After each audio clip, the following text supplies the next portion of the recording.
Homemade hopia ube recipe naman ang gagawin natin ngayon. Pwedeng gawing negosyo or snack sa bahay ninyo. Napakalambot ng palaman neto at flaky naman and crunchy ang pabalat or crust neto na talagang magugustuhan ninyo. Kung gagawin mo ang negosyo ito ay adjust mo na lang ang mga ingredients na gagamitin natin dito. Para simulan ang paggawa ng ating hopia ube ay magtitimbang ako dito ng mga 250 grams or 1 and 3/4 cup ng soft flour or third class flour.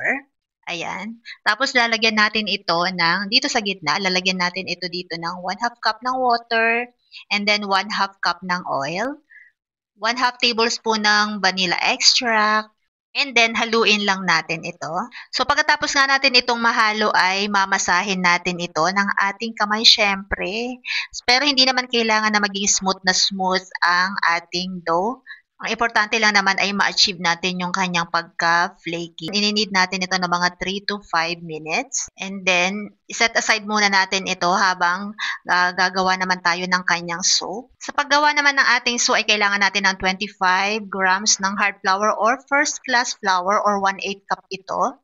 And then 25 grams or 1 tablespoon plus 1 teaspoon ng lard or shortening. Ayan. So yan, tinimbang ko na rin po yan. Kinonvert ko na siya into tablespoon tsaka teaspoon para hindi na po kayo mahirapan.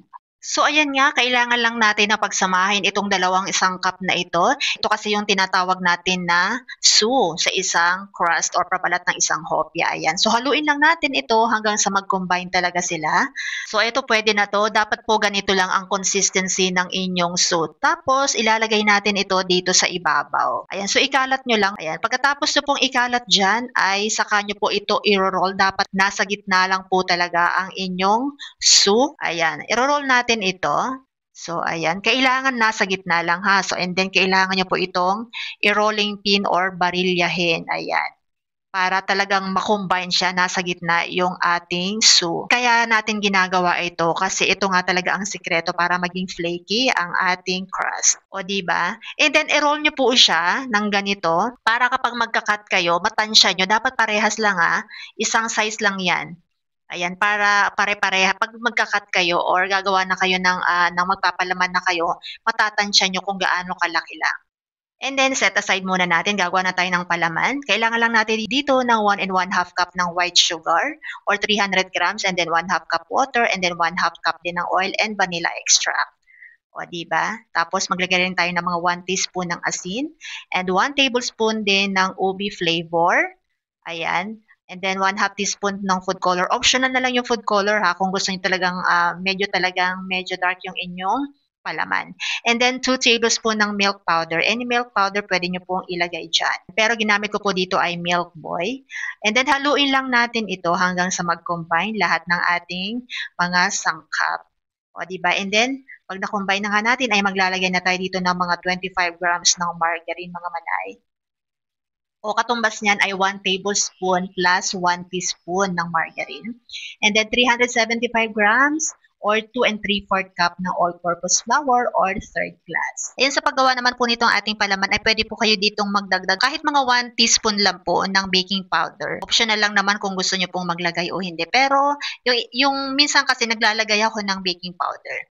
So, haluin nyo nga lang to hanggang sa mag-combine siya, hanggang sa makabuo kayo ng parang paste. Actually, may nabibili po neto sa labas sa mga bakery supply na paste na ganito, ready na gamitin. Pero mas okay pa rin kung alam nyo po gawin ang palaman netong ating hopia ube. So, okay, pwede na to. So, next step ay magpapalaman na po tayo. Ayan. Okay, so ang pagpapalaman naman natin ay, so gamitin natin itong ating crust.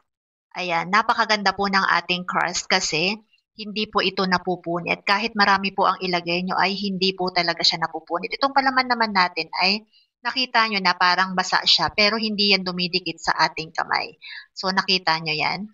Hindi po siya dumidikit sa mga kamay natin. So para hindi messy yung pagpapalaman natin. Ganito lang po ang ginagawa ko. Iba po kasi yung pagpapalaman ng hopyang baboy sa hopyang ube. So ganito lang, bilog lang siya, tapos ganyanin mo lang siya. And then so palamanan natin hanggang sa matapos natin lahat. O, ito na nga po siya. Nakagawa tayo ng ganito kadami.